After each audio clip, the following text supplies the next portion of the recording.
Hey everyone, it's that time. It is and today we're looking at a family film, one called Monster Trucks, directed by Chris Wedge, giving us the story of Trip, who's a kid who's trying to get out of his small town that is basically fully employed by this well drilling company run by a rather evil man played by Rob Lowe, Reese Tennyson. Well, during their drilling, they come across an underground lake which they break through, and suddenly something comes out of the holes that they drilled, and we see Trip deal with this monster, if you will, that has come up that enjoys oil as well as some other things, and we see how Trip works to take this monster as well as two other monsters that have appeared and try to get them back home and protect them from the evil oil company. This is a throwback to 90s families films, similar to like Hi Honey, I Shrunk the Kid.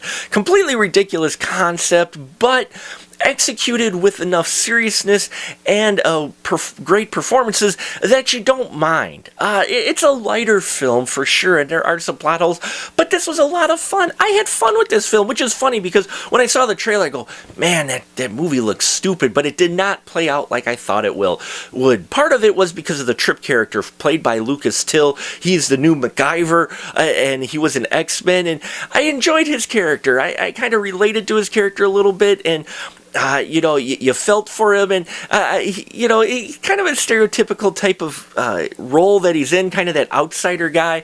But I enjoyed his performance in here. And Jane Levy playing Meredith, we just saw her in Don't Breathe as well as Evil Dead. Her going into a lighter film like this, was a surprise in a good way. And she plays the nerdy girl character just like you expect it would. I mean, it's a family film, so you're going to get your tropes and cliches in here, but I thought it was a well-executed, fun family film.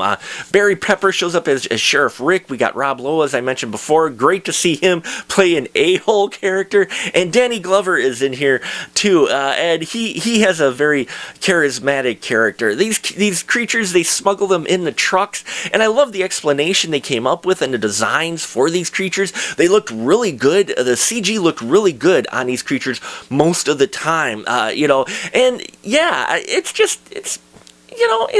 it's family entertainment. I don't know what you expect too much from it. I think sometimes we're a little bit harder on these types of films. I know I have been in the past sometimes, but it's a well-written, fun movie that you're just supposed to sit back, relax, and enjoy it. It gets ridiculous at some points, has touching moments, and some very funny moments, and exhilarating moments, especially the end chase as we see Trip trying to get the monsters back home. So check it out. It's worth it for all family members. I think everybody will find something to enjoy in here. It doesn't get too overly sweet as you might expect, but there is some sweetness in here. But again, for the type of film it is, I think it was well done and worth the price of an early admission to take the kids to, or at least the $5 Tuesday admissions, because there's nothing really in here questionable, and it is a lot of fun. And that'll about do it for us here at The Final Cut. Please leave your comments down below about Monster Trucks if you've seen it. I'd love to hear your thoughts on it. Subscribe if you haven't already. And as always, remember, keep that ticket stub.